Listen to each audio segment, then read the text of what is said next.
Hey, what is up, mortals? It is Robo Celestial here with a new video for you. Welcome to What If Deku Could Use Haki. I just wanted to greet you guys by just saying, sit back and relax, you're in for a treat. All Might stood there quietly with a shocked expression. He simply couldn't wrap his head around what Izuku and Rayleigh was explaining to him. Spiritual energy, will, and a power that can be used without a quirk. The symbol of peace found it hard to take the master and student seriously. This Haki that they were talking about sounded too fictional in his ears. How can someone, without a quirk, make himself near indestructible with nothing but willpower? All Might looked at the duo, wearing a perplexed expression as he spoke. Sorry, but I don't believe a single word that you're uttering. Are you trying to pull my leg? Izuku and Rayleigh both wore blank expressions, until they looked at each other and shared some slight annoyance. The silver-haired geezer then stood up from his seat, looking straight at All Might. All right, Blondie, buff up, he said, voice showing hints of that annoyance from before. All Might looked on confused as he obeyed Rayleigh's demand.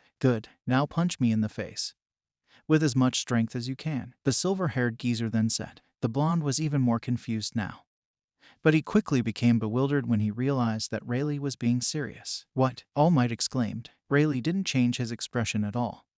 He just crossed his arms as he boldly uttered, hit me. All Might looked around the room, only to find that Izuku was barely holding in his laughter. That is when he spoke against the old man. No, I'm not hitting an 80-year-old, but he was cut off by the now aggressive voice of Rayleigh. Hit me, the geezer shouted. All Might had enough of this argument, so he decided that it was Rayleigh's fault if he hurt himself. He reeled his fist back, charging up properly, before he threw it into the old man's face. A slight gust of wind exploded outwards, as the window panes shook from the sudden blast. When they stopped shaking, one could see the result of the collision, and it proceeded to shake both Recovery Girl and All Might down to their cores. Silver's Rayleigh, the quirkless geezer of almost 80 years, hadn't moved a millimeter. He was completely unaffected by the punch. He hadn't even blinked or broken his expression. He just stood there with All Might's fist still in his face. As a smile crept up on him, All Might was also completely still, until he started to tremble. The trembling quickly turned into a violent shake as he took a deep breath, before bellowing in pain and agony. Recovery Girl watched in panic and shock, as the number one hero held his fist with his other hand while jumping around the infirmary. What was that? The screaming hero asked, before he proceeded to grunt in pain. Rayleigh just gave his trademarked smile as he answered, that was armament Haki. I used it to cover my face before your fist made contact. With his usual voice, All Might was now in disbelief. For a second he thought that he was hitting a block of solid iron, not a man's face. He just couldn't believe that the thing that almost made him break his hand, was the result of Haki. So you can make yourselves unbreakable, see almost everything, and knock people out just by looking at them? All Might then asked, painfully grunting between most of the words. Izuku and Rayleigh looked at each other, before Izuku answered, yes, but its power depends on how strong our will is. With a calm voice, All Might only responded by nodding and briefly uttering, I see, voice still showing his pain. The master and student looked at each other once more, before they burst out laughing. The room remained like this for a while, with Izuku and Rayleigh laughing while All Might kept grunting, until Recovery Girl cleared her throat to get their attention. Everyone turned their heads towards her, as she stood by the infirmary door and said, you have visitors, before sliding it open. What waited behind the door surprised Izuku. Almost everyone in Class 1 was waiting there, and they all rushed in while calling Izuku's name. Deku, are you okay? Uraraka almost shouted, showing how worried she was for him. Izuku just smiled at the brunette, as he said, I'm fine, I'm just tired, and got a scratch on my arm. As he held up his bandaged left arm, Uraraka sighed in relief, before a smile crept up on her face. I can't believe that you managed to defeat those villains.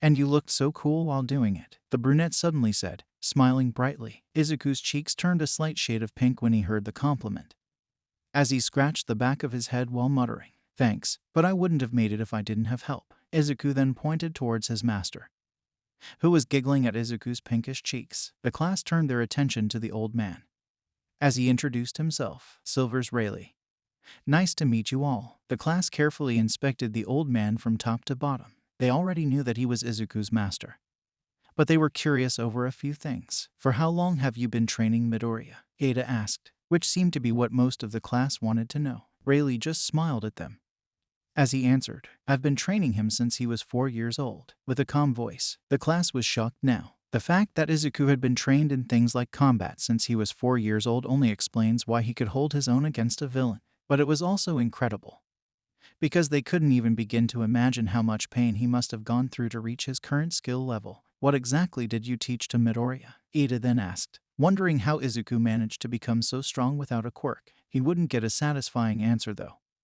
as Rayleigh simply answered by saying, I taught him what he needed to surpass those with quirks. Ada was a little shocked to hear this. It was true that Izuku needed to surpass those with quirks if he ever wanted to become a great hero.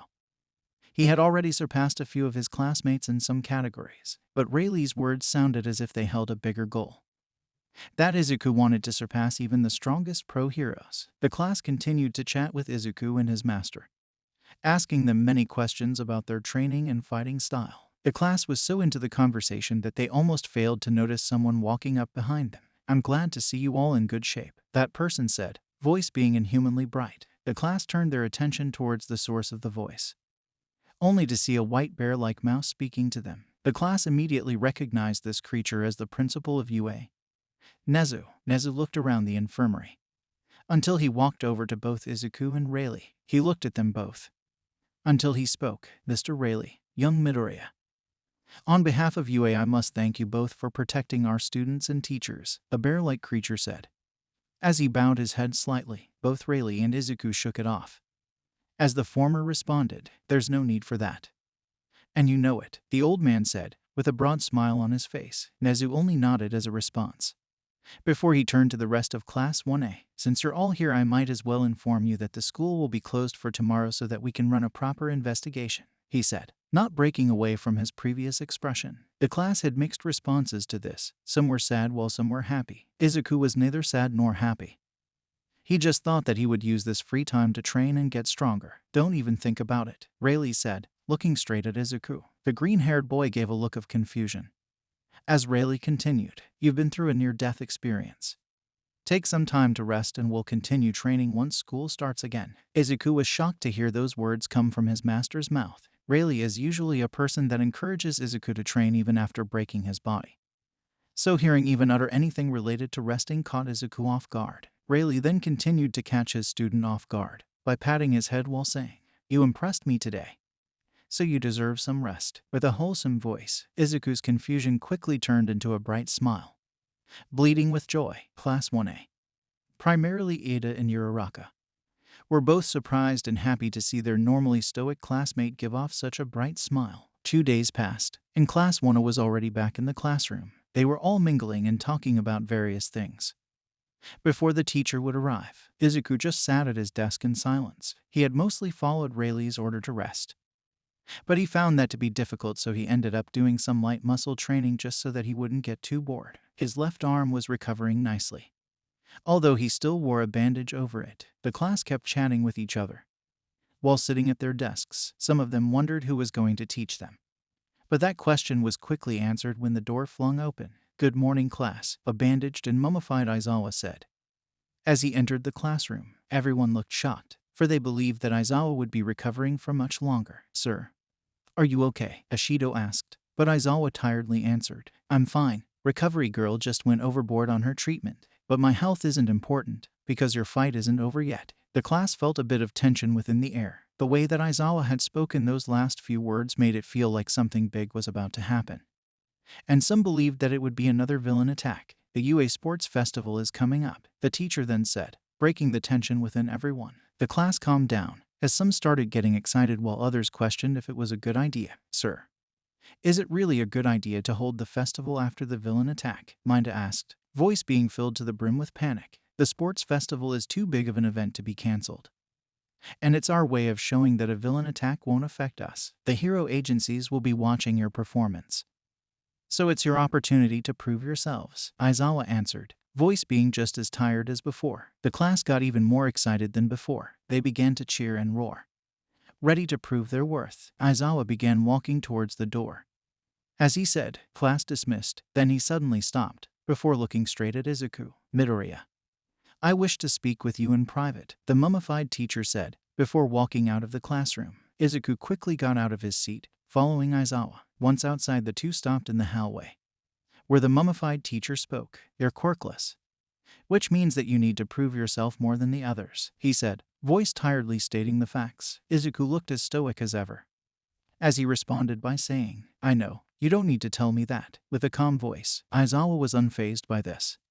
As he continued, we decided to let you use any support item of your liking, to give you a fighting chance against your opponents, he said. Izuku was a little surprised to hear this. It was pretty known that support items weren't allowed without the proper paperwork, and the teachers were willing to let Izuku use whatever he wanted. Their choice was understandable too, since quirklessness is a handicap that normally stops a person from reaching greater heights. That is how things play out for most quirkless people. But Izuku is not like most quirkless people. The green-haired boy returned to his usual stoic expression, as he said, that is a very generous offer, but I have to decline. With a calm voice, Aizawa's eyes widened, for he had expected a much different response. You do realize that your chance of winning will be critically reduced if you decline, the teacher said, voice now filled with his shock. Izuku looked a little annoyed as he answered, do you have no faith in me whatsoever? Or do you just underestimate me? Showing some of his annoyance, Aizawa was even more shocked to hear this response. But Izuku continued before he could say anything. If I win by using support items, it only proves that I can't do anything without help. I'm quirkless, so I need to show the world that I can stand up and win when the odds are stacked against me. The green-haired boy continued, his face now showing a hint of determination. Aizawa was impressed. The idea of letting Izuku use support items was to help him. But the teen thought so far as to say that performing well without any form of help is a better way to prove your worth. Not only that, it also meant that Izuku was very confident in his abilities. Are you saying that you will win the festival, even without our help? Aizawa then asked, waiting in anticipation for the answer he wanted. Izuku looked at him with a smile, as he answered, of course. Why wouldn't I? Much to Aizawa's pleasure, the mummified teacher smiled through his bandages, so that Izuku could see it, as he said, then I can't wait to see what you can do. With a voice that perfectly reflected his smile, Izuku smiled back at his teacher, showing more of his confidence. All right, you can go back to class now, Aizawa then said, breaking the silence of the moment. Izuku obliged. As he slowly made his way back to the classroom, he slid the door open, only to be met by powerful roars and bellows of excitement. It all looked slightly bizarre to Izuku, since everyone was so fired up. But the thing that surprised him the most was the feral Uraraka waving her fist around while shouting, I'm gonna do my best. With a feral voice, she then noticed Izuku, as she shouted, Deku, I'm gonna do my best, with an even louder voice. Izuku didn't know what to think of this situation. On one end he wondered what he had walked into, while on the other his cheeks turned a little pink as he quietly muttered, a complete personality shift, but still cute somehow, to himself, so that no one else could hear it. The students had 2 weeks to properly train for the festival, and Izuku wasn't going to let that time be for naught. He and Rayleigh got to work immediately, but it was very excruciating and gave slow progress. A week and a half has already passed, but Izuku still can't manage to reach the results that they're looking for. The training focuses on improving observation haki in combat-related situations, so that no one will be able to sneak up and hurt him like Shigaraki had done. This training, however, was one of the most painful and cruel things in the world. They were in a forest, and Izuku was already in a lot of pain. He was wearing a blindfold, and was forced to dodge Rayleigh's oncoming attacks. The old man was hiding his presence, making it near impossible to sense him. As he bashed Izuku in the head with a haki-infused club, Izuku was struggling really hard. They had done this for hours, and Izuku was already covered in blood and had numerous bumps on his head. It was hard, but Izuku never gave up regardless of how much pain he felt. Oh, the green-haired boy shouted, with a lot more pain than usual, as Rayleigh bashed his club into his skull. Again, Rayleigh shouted, and Izuku forced himself back into position. The session then continued, and it started off quite decently. Izuku dodged the first attack, but was caught off guard by the second one. Oh, he exclaimed when the club made contact with his head, and Rayleigh only shouted. Again, as a response, Izuku was once again back into position, trembling from exhaustion. This time he showed more improvement, dodging as much as 3 attacks until Rayleigh landed another hit. Oh, he shouted for a millionth time, and Rayleigh responded with, again, for a millionth time. Izuku forced himself into position, but his exhaustion was too great. He could almost feel himself turn weightless, and on the verge of blacking out. It felt like he had removed invisible ankle weights, while also losing his energy. The green-haired boy didn't know what this feeling was, But he didn't question it too much. In the middle of him feeling this, he could for some reason feel an attack coming his way. So he did everything he could to dodge. It took almost everything he had, but the attack missed him by a hair, and he could somehow feel that Rayleigh was smiling. Izuku was confused by what he just felt, and the fact that Rayleigh was standing still without hiding his presence anymore. So he took his blindfolds off. Surely enough, Rayleigh was smiling. "I was hiding my presence, and you began dodging just a split second before I started attacking," the old man said, still smiling. Izuku was shocked to hear this. In his head, he was barely dodging that attack. But reality said that he had done something similar to precognition. The green-haired boy quickly shook it off, however, because he felt that Rayleigh wanted him to explain how he did it. "Honestly, I don't know how I did it. I just felt that attack coming, and I felt that you were smiling," Izuku said, while scratching the back of his head. Rayleigh's smile grew even wider as he said, "I believe that you're gaining the ability to sense people's emotions. Soon you might be able to see into the future." With a joyous voice, Izuku was shocked to hear his progress put into words, but he still failed to understand Rayleigh's meaning with it. The old man only giggled at his student's ignorance as he told Izuku what he meant. "You're ready for the sports festival." Izuku's shock grew deeper. Then it turned into joy as he smiled. He was glad that he managed to make some important progress before the festival started. And a proper observation Haki is going to be really useful. Izuku's gaze turned to his lower left arm. It was no longer covered in bandages, but what it had instead was a scar that took similar shape to the roots of a tree. It was from the decay that Shigaraki had briefly used on him, and it served to remind him that the villain was still out there hurting people. He clenched his fist hard as he quietly muttered, "You won't get away from me next time, and you will never mark my body ever again." To both the scar on his arm and the man who gave it to him, Rayleigh could see that Izuku was determined to bring Shigaraki in. So he only nodded at his student after barely hearing those words. Izuku only nodded back at his master before they both started to walk out of the forest. "Don't forget about the opening speech," Rayleigh then said. Izuku shook slightly as he remembered that he's supposed to hold the opening speech for the festival. "Right.